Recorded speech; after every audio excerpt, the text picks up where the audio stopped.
Dr. Pat Anderson, you are a criminology professor, a denominational leader, and now the editor of Christian Ethics Today. Yes.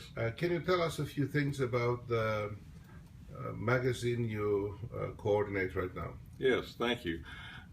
Christian Ethics Today is published 4 times each year, and it is for the purpose of helping the Christian community, that is ministers, scholars, laypersons, educators, and others, understand and interpret the various ethical issues that face the church today.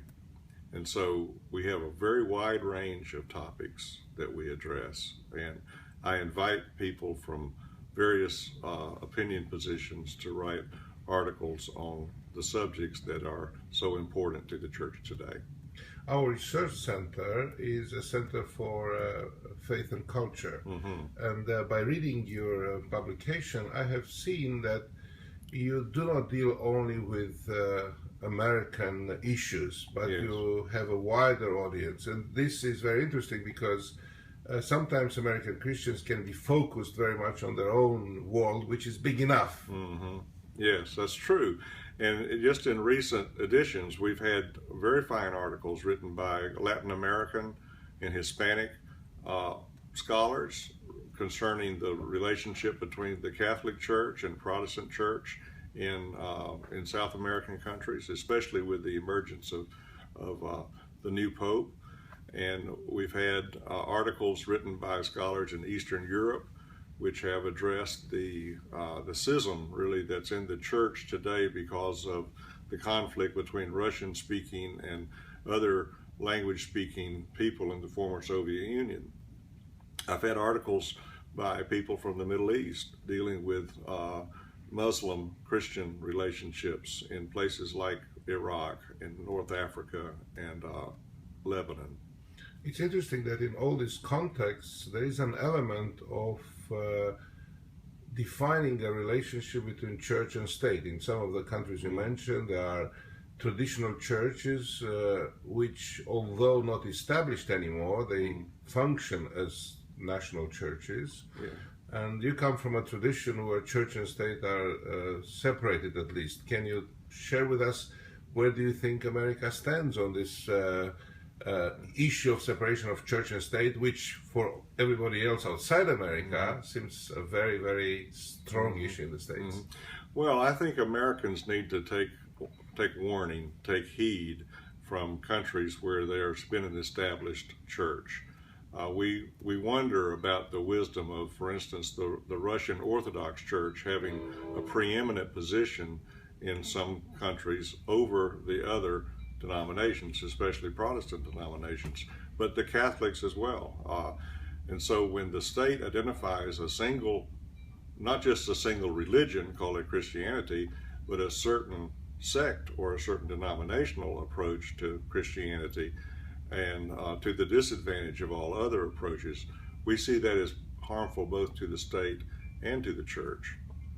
In Latin America, which is in all of the Spanish-speaking world, which has been predominantly Catholic for generations, to be Bolivian or to be Peruvian is to be Catholic in the mindset of the established church, and yet with the emergence of Pentecostal denominations and Protestant and Baptist and other groups in those countries, sometimes they face resistance from the cultural elite, or even from the government sometimes, who see that kind of religion as being somehow foreign. I had a very nice article last year by a Chinese scholar addressing this same difficulty in China, where the China wants to see itself as a non-religious state or an atheist state, and so yet there's a huge amount of religious plurality in China, and so the groups that have a small number and little influence sometimes find themselves under the heavy hand of both the state and whatever more established religions there are. So looking at the American experience, we take great pride in the fact that early in our documentation, our founding fathers called for freedom of religion, saying that the state should not establish a religion nor oppress a religion. So the state cannot interfere with the exercise of religion or with the establishment of religion. We think that's a very strong principle that has been under attack and has been somehow weakened in recent years by those who would seek to make a single view of religion, that is Christianity, and maybe even Protestant Christianity specifically, be preeminent over all other religions in our society. We see this as a real danger to all of us. The state shouldn't be placing its approval on a religion, nor should it be doing anything to get in the way of the free exercise of religion in our Baptist view. This is a very interesting comment, because in Romania we come out of an oppressive type of society, and especially evangelicals and especially Baptists wanted to have a voice during communist years and felt that they were denied that voice. Truth being said, all denominations were denied a voice in communism because the government was not favorable to religious views. But now there is a strong movement, a strong trend among evangelicals to get this voice politically by getting people elected. And obviously the political process is a normal process in a democracy, so Baptists should not be excluded from that. But what would you say, from your perspective, to the need to have a prophetic voice as opposed to a political voice? Because I think sometimes churches are easily lured by the political process in places where a church might not want to find itself. Yes. I understand somewhat the religious situation in Romania from having traveled there several times, but I'm certainly not an expert.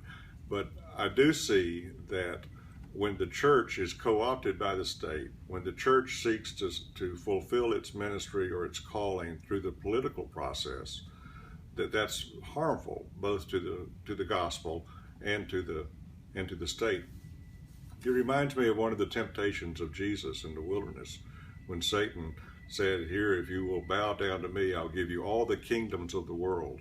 I mean, my interpretation of that is the political process can make you just demand or require religious obeisance by fiat, but that's not the way Jesus came about his mission.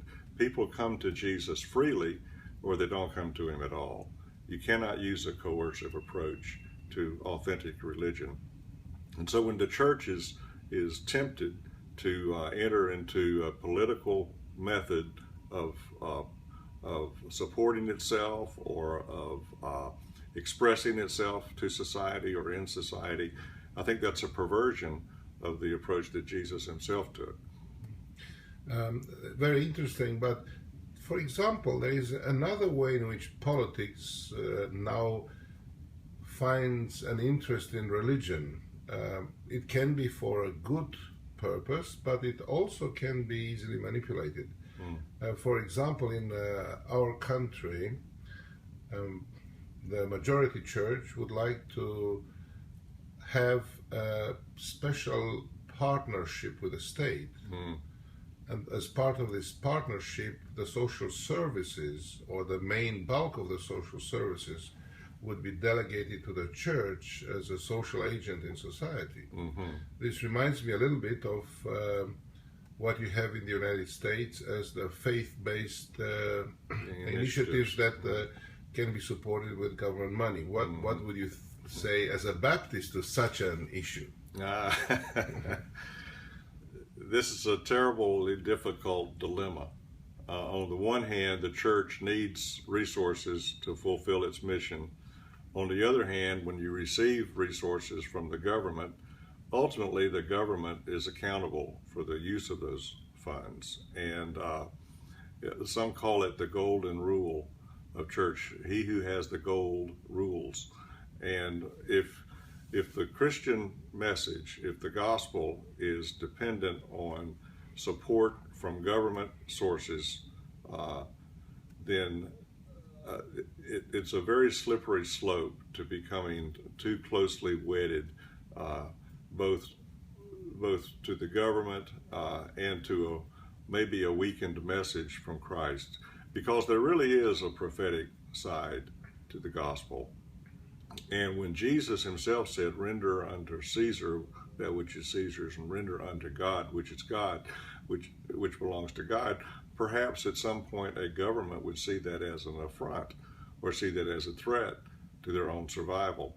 And if the government is the one that is funding your ministry, then aren't they in a position to perhaps put those revenues at risk because of your interpretation of the gospel? I think it's a dangerous thing to allow government money to be used for religious purposes. Yes, and finally, as an editor of ethics magazine, usually when Christians, especially evangelicals, hear about ethics, they think in terms of a place where one would issue some moral statements or even decree a moral position. Mm-hmm. Obviously, in the world in which we live, which becomes more diverse, more multicultural, multi-religious, it's a complex world. Mm. How do you see the contribution of your magazine as participating in the emerging voice mm-hmm. of Christians mm-hmm. in a multicultural world? Well, Christian ethics today does not take an editorial position on any issue. What I try to do as editor is to find authors and publish articles that honestly express a view toward a particular issue. Sometimes those are opinions or a point of view that I don't necessarily agree with personally, but I do not inform the reader as to whether or not I agree with it. And in the next issue, perhaps I would have another article by someone who would take a different view. So the purpose of the magazine is just to open our understanding to read the opinions and the analyses of serious brothers and sisters who are looking at the issues we all face and be enlightened by their approach to the subject. I'm not trying to reach consensus around issues other than those issues that are identified in Matthew 25. I do come down hard in defense of the poor, the immigrant, seeking justice. I do come down pretty much in favor of helping the downtrodden and the poor, and I'll be fairly negative toward those who would think that everyone should fend for themselves in this world. Professor Anderson, thank you for your time and for being part of the series called Intersections of the Center for Faith and Culture of the University of Bucharest. Thank you, Dr. Patrick.